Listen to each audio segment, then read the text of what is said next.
bienvenue sur le podcast Émotive. Je suis Lindsay, coach en émotion. Ma mission est d'aider la femme à augmenter son estime d'elle-même grâce à la régulation de ses émotions. Ici, on va parler émotions, évidemment, femme noire et mindset pour que tu réussisses à exploser tous les plafonds de verre que tu te crées. Tu es forte. Tu es puissante et tu es capable. Voilà ce que je veux que tu retiennes à la fin de chaque épisode. En attendant, je te laisse me rejoindre sur Instagram. Je te mets le lien en description de l'épisode. Bisous.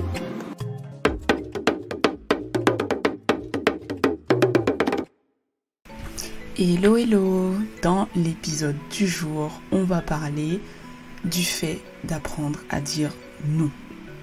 Dans l'éducation qu'on reçoit généralement quand on est une femme, rendre service, être présente pour les membres de sa famille, c'est super important. Ce qui fait que souvent, on se retrouve dans des situations très frustrantes. Quand tu sais pas dire non, tu te plies en quatre pour tout le monde. Quand tu regardes ce que tu avais prévu, rien n'a avancé pour toi. Donc tu te retrouves en colère contre toutes les personnes qui ont chamboulé ton programme. Tu leur en veux de toujours te solliciter et de ne pas pouvoir avancer dans ce que toi tu prévois pour toi, mais de les faire avancer et de t'oublier toi. Ok. Mais la question que j'ai envie de te poser en fait, à qui tu en veux au plus profond de toi? À toi, non? Et c'est normal, puisque consciemment ou non, tu t'en veux de ne pas savoir dire non. Ou quand tu dis non, c'est le non un peu timide, tu vois. Donc si la personne insiste un peu, tu changes d'avis.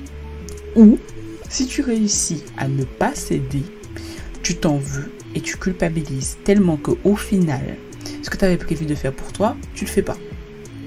C'est comme si tu vis une paralysie. Donc tu reprends ta vie au moment où ton rendez-vous est censé être fini. Tu mets ta vie sur pause pendant tout ce temps-là. Je te parle de ce sujet-là aujourd'hui parce que je sais que nous sommes beaucoup de femmes à lutter contre ça.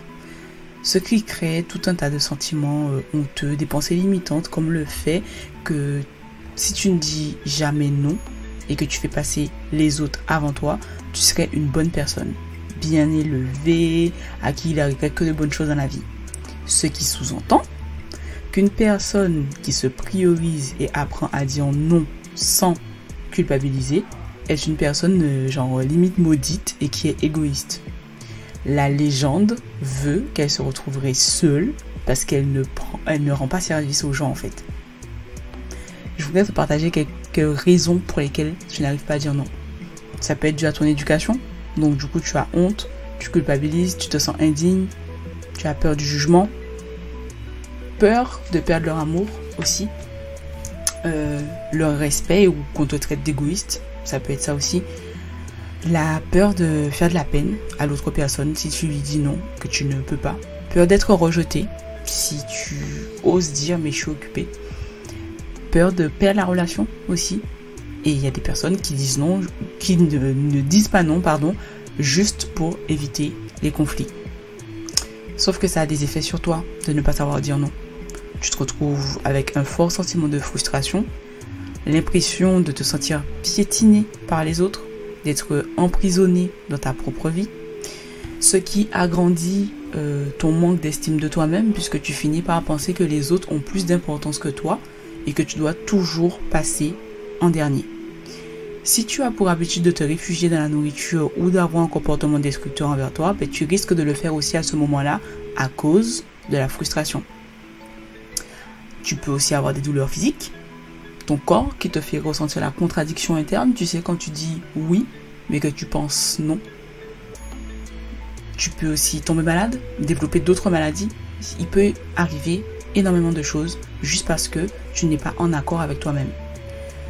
Ce sont des choses que je peux me permettre de te citer aujourd'hui parce que moi aussi, je ne savais pas dire non. À une période de ma vie, et je me rappelle que il y a des fois où j'étais tellement mal, j'en voulais à l'autre personne. Je pouvais rester à la bouder pendant je sais pas combien de temps juste par rapport à ça. Or que clairement, est-ce que c'est la faute de l'autre personne? Est-ce que c'est la faute de l'autre personne si elle m'a demandé et que moi je sais pas dire non? Mais archi pas. Je vais te donner un exemple. Et un jour j'étais faire des courses.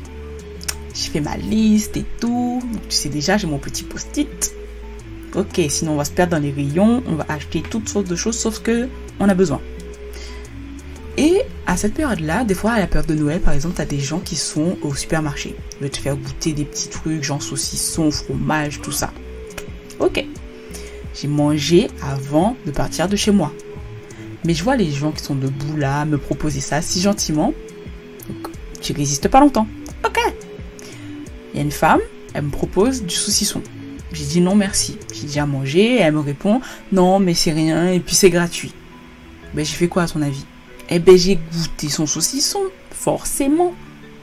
Il était super bon hein, en passant. Mais la suite de l'astuce, c'est de te faire acheter. Donc elle me demande est-ce que je veux profiter d'en acheter pendant la promo.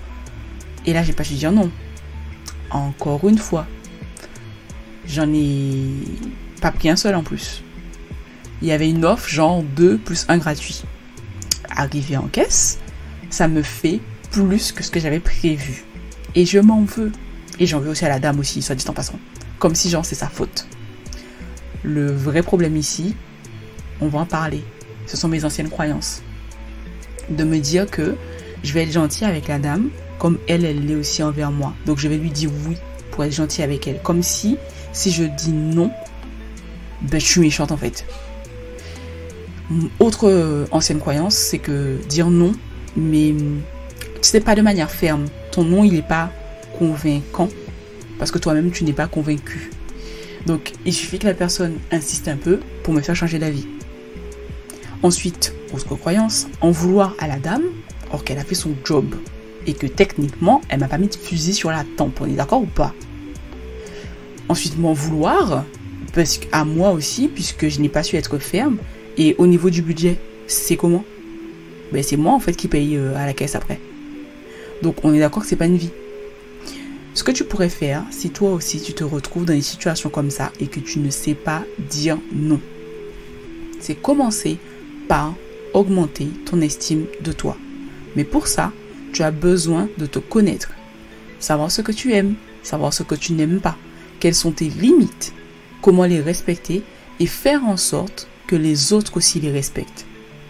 Apprendre à te prioriser, tu vas forcément culpabiliser au début, hein, mais à force, tu te rappelleras du pourquoi tu fais les choses. Lâcher prise sur ce que les gens penseront et diront. Parfois, c'est que de l'imagination, hein, la réalité n'est pas aussi pire qu'on l'imagine. Oui, je viens d'inventer une expression, t'as compris l'idée. Je parle ici de toujours faire passer les autres avant, mais au point de s'oublier.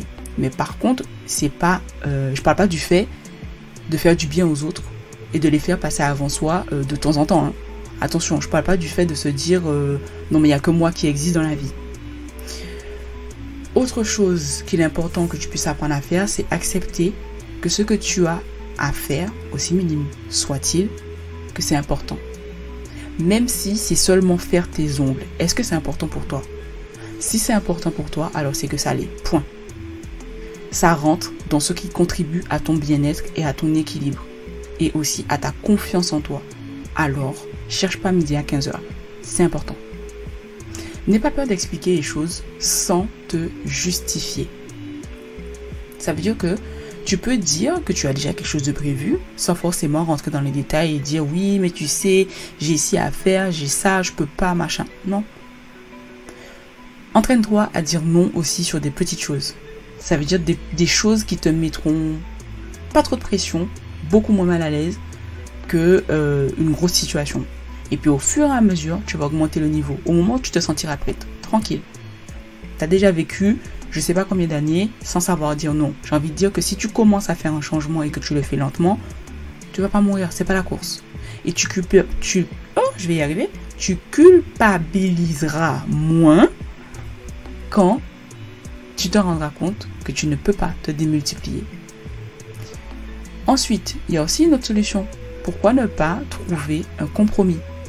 Si par exemple c'est une personne qui te demande de lui rendre un service, mais que ce jour-là tu as un rendez-vous, même si c'est un rendez-vous avec toi, propose à l'autre personne de décaler à un jour et une heure qui puisse vous convenir à toutes les deux. Et quand tu dis non, fais pas ça en mode sauvage. Même si tu restes ferme et que tu sais que tu dois rester sur tes positions, t'es pas obligé d'être sauvage. Ça peut être non, mais sans forcément agresser l'autre, tu vois. La dernière astuce, et c'est ma préférée, c'est opter pour la technique du disque rayé. C'est répéter ta décision en boucle si tu es face à une personne qui insiste fortement et qui fait comme si elle ne comprend pas quand tu lui dis non. Je m'explique. Tu dis non et tu as une personne qui te dit oui, mais écoute, franchement, ça m'arrangerait si tu pourrais m'aider. Est-ce que toi, tu peux pas décaler telle chose? Mais est-ce que toi, tu peux pas faire ci? Est-ce que toi, tu peux pas faire ça? Franchement, j'ai vraiment besoin de ton aide, patati patata. Ok. Sauf que si techniquement, tu ne peux pas, tu veux faire comment? Eh ben, tu répètes ta décision en boucle. Il n'y a pas de raison que le rendez-vous ou ce que l'autre te demande comme service soit plus important que ce que toi, tu as prévu de faire. Pour t'aider, j'aimerais que tu te répètes cette phrase-là. Si je te dis non, c'est parce que je me dis oui. Et donc, quels sont les avantages pour toi d'apprendre à dire non? Mais déjà, tu te protèges. Tu préserves ton énergie de ce qui ne t'apporte pas forcément de positif. Rendre service, ça rend heureux, c'est clair. Tu es content d'aider les autres, etc., d'être présent pour les personnes que tu aimes. Ok, on est ok avec ça. Mais parfois, tu es fatigué, tu as la flemme. Donc ça veut dire que tu vas faire quelque chose à contre-cœur, donc ça ne t'apporte pas de positif. Pense aussi à toi, ça te permet de développer plus d'estime de toi-même. Tu apprends à te respecter et donc indirectement, tu apprends aux autres à respecter tes limites. Tu as un sentiment de liberté dans ta vie, mais c'est un truc incroyable parce que maintenant ton temps t'appartient. On va résumer les étapes parce que j'ai donné énormément d'informations. Lutte contre les pensées limitantes dues à l'éducation que tu as reçue et à tes expériences de vie. Apprends à te connaître. Augmente ton estime de toi en te disant que tu as de la valeur, en te le prouvant aussi chaque jour. Quand tu programmes un rendez-vous pour toi, dis-toi que c'est important. Ça a de l'importance. Si la personne qui te demande un service, vous n'êtes pas dispo, en fait toi tu n'es pas dispo au moment où elle te le demande, essaie de trouver un compromis avec elle si c'est possible. Ensuite, adoptez la méthode du disque rayé si la personne insiste. En conclusion, n'oublie pas de te répéter que si tu oses dire non à une personne ou à une situation, c'est que tu te dis oui à toi-même. En disant plus souvent non, tu t'affirmes de manière positive, tu as plus de temps pour toi et tes projets et surtout, tu donnes de la valeur à ta parole. Donc finalement, ton oui deviendra précieux. On est à la fin de cet épisode. Merci de m'avoir écouté. Surtout, s'il t'a plu, partage-le à une copine en lui disant « Non mais meuf, j'ai trop pensé à toi sur cet épisode, faut trop que tu l'écoutes. » Tu peux aussi me laisser 5 étoiles et me donner ton avis. C'est peu pour toi, mais c'est beaucoup pour m'aider à faire découvrir Émotive. À dans d'autres soleils.